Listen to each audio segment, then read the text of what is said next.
How many times have you thought about just walking away from it all? Quitting the job, selling your house, and trying to get a little slice of heaven somewhere down in Central America. That was my dream several years ago when I wound up moving down to Nicaragua, and I wound up buying a piece of land just 2 blocks from the beach. The man who was paramount into making it happen, a great friend, someone I consider family. I've lived with the guy, I've worked with the guy. Diego Glover is joining us from Playa San Diego on WorkforAvocados today, and he's gonna be telling you guys just how easy it is to buy your own piece of land down there. If you haven't already, please hit that like and subscribe button. This channel is all about surfing, skating, and being stoked on the small stuff. Without further ado, let's talk to Diego.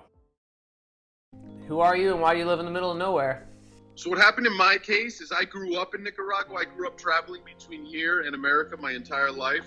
And my cousin actually bought this brick of land 22 years ago. He bought this brick of land. He had no intentions of doing anything with it. I mean, it was just a little beach house for him. So they kind of just left this property by the wayside. But being that I grew up in Managua, like I was saying, I knew that this being the closest beach to Managua, that I'm going to come here, I'm going to buy this land from my cousin, and then I'm going to open a little bar, hostel type thing, and I know I'll do well just on my connection with Managua. I didn't know anything about the surf. I didn't know anything about the surrounding community. I just knew it was the closest beach to the city, and I'm like, fuck it, I'm going to gamble. I'm going to buy this place, and it'll work out. Playa San Diego is the closest beach to Managua, so we're the closest beach to the airport. We're exactly 45 minutes outside of the bridge of the city. But we live in a farming community, so we are surrounded by miles and miles and miles of nothingness and sugarcane. It's just like being in the middle of the jungle, right on the water. 45 minutes, but it's literally in the middle of fucking nowhere. So it's like you leave the city and you are like, wow, oh my God, jungle, growth, just emptiness. It's amazing. And we are right on the water, the Pacific, and we got some of the best surf in the country, which counts for something. I would say so, definitely. I have a number of world-class surf spots. A beach break about 45 minutes from my house. I have another break in front of my place. It's literally 10 minutes from my house. It's a wave that's been on the cover of Surfing Magazine, Surfer Magazine. One of the best waves in Central America. So that way is the beach, and that's heaven for you guys. But literally, like 180, dude, these trails back here, right now in the rainy season, on a motorcycle with the right tires, oh my God. Oh my God. Like, dude, I am ripping through the coolest shit ever. Mud flying everywhere. We're hitting air. Fucking, I'm getting 3 feet off the air. Edge behind me fucking staring at me like I'm a psycho. That's it's awesome. We're doing some really, really intense riding around here right now, especially rainy season stuff. So yeah, I mean, the motocross out here it's been the best 5 years of my life. I love it. It's amazing. I could write a book on how amazing all of this has been for me. Was it just smooth sailing from the start? Was it? Oh God, no. It's not. It's never been smooth sailing, but it's kind of one of those things where, like, I know what I'm fighting for at the end of the day. So in the United States, I own a cleaning service. I do real estate. I do small business consulting. I did the 9 to 5 and work fucking hard all day, every day. And at the end of the day, I'd come home to my, I had the house, I had the toys, I had the bike, the new phone, the fucking TV. I had all the nonsense, and it just was unfulfilling to me. Like, I'd come home at the end of the day, I'd look around, my neighbor's window is 4 feet from my window. That used to drive me crazy. Like, yeah, I got all these nice new electronics, man, but I'm in this, I work literally to pay for this shit. Like, I'd rather go and live a life. So then I just decided, like, I know what I'm working for out here. It's tough. We lose the power for certain hours. We lose internet sometimes. It's hot, not regular hot. It's hot, like always hot. April, in the summer months, it's really hot. It's Nicaragua. It's not the United States. So there's been my uphill battles, but again, I know what I'm working for. It's been the best 5 years of my life. At the end of the day, when I'm done hustling, I sit up on a ranch where I overlook the Pacific Ocean. Everything around you is just so natural, trees and the sky and the waves, and you can zone out, and it really helps you put your thoughts into order. It puts everything together for you. In the United States, just about anywhere you are where there's people, it's all fake. Like, if you look at any development, you look at any condominium development, that tree was put there, that grass was put there, that fire hydrant was put there. All of that was put there by a dude to make it look nice. Those hedges are perfectly trimmed. Those curbs are perfectly trimmed. All of that stuff, right, is just it's false. It's not real. But here I'm engulfed in look around me. All that green, lush, beautiful, always just being surrounded by nature and being surrounded by all this beauty. You wake up in the morning, you step outside, you take a deep breath, and you're just engulfed in this beauty. And it's just, it soothes the soul. So if people want to get property down there, how straightforward is the process? Like, how are people able to buy property as a foreigner? Nicaragua is one of the only countries in the world where, as a foreigner, you could own property here, and you could also own a business.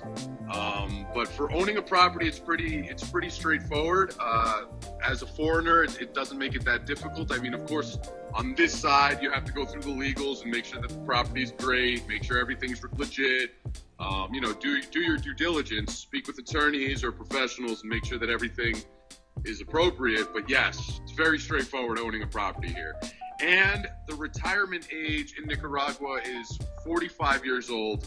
So there's a number of residency programs that they've created to incentivize people to come move here. And there's also other types of residency programs that they have. I personally am under the investor's residency program, which just means that you invest in a business or a property or something of $30,000 of value and up. And then you're just able to stay there at that point. Yeah, it's very easy to own a home here. It's a very easy thing to move into Nicaragua. So you're on beach property. If I wanted to go more inland, like have a farm with more like dirt land, is the buying process different as far as like what kind of document it is? Is it still the same procedure? Well, absolutely. So because you referenced the beach, I'll just touch on that really quickly. All the beachfront property in the country from 200 meters off of the water back is all owned by the government. It'll always be owned by the government. And what you do is you set up life-term leases with them. So say I find a piece of property, the property I live on, it's 1,000 meters squared. When I bought this property, I pay the owner of said property whatever value they want, and then I have to pay a contract with the township. So I'm always renting from the township. It's a 99-year lease, and I'm protected through that. And they're very loose. They let me do whatever I want to on the lot. There's no heavy restrictions other than subleasing. If you wanted to buy something a couple meters back off of the beach, there are a number of companies and attorneys, and what they do is they just do a history check on it, much like you would do, it's a title check, much like you would do in the United States.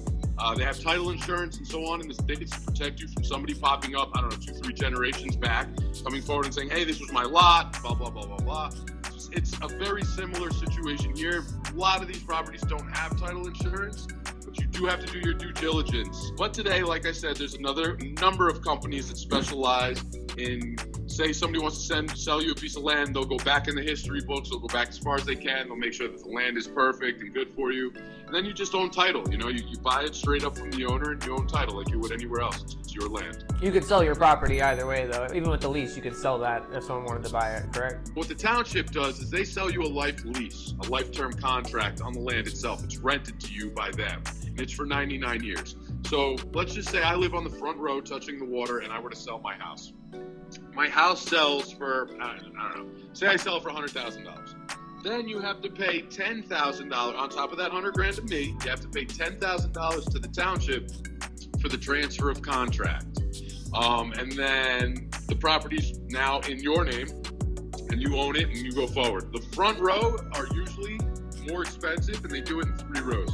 The front row is 10, the second row is 7.5, and the third row is $5,000. How long would that process take? If there was another lot of land, like let's say my neighbor Jameson decides to sell his lot to me, how long is that process? Before Donald does, let's just say for just about any transition, just to be safe, it's anywhere from 5 to 30 days.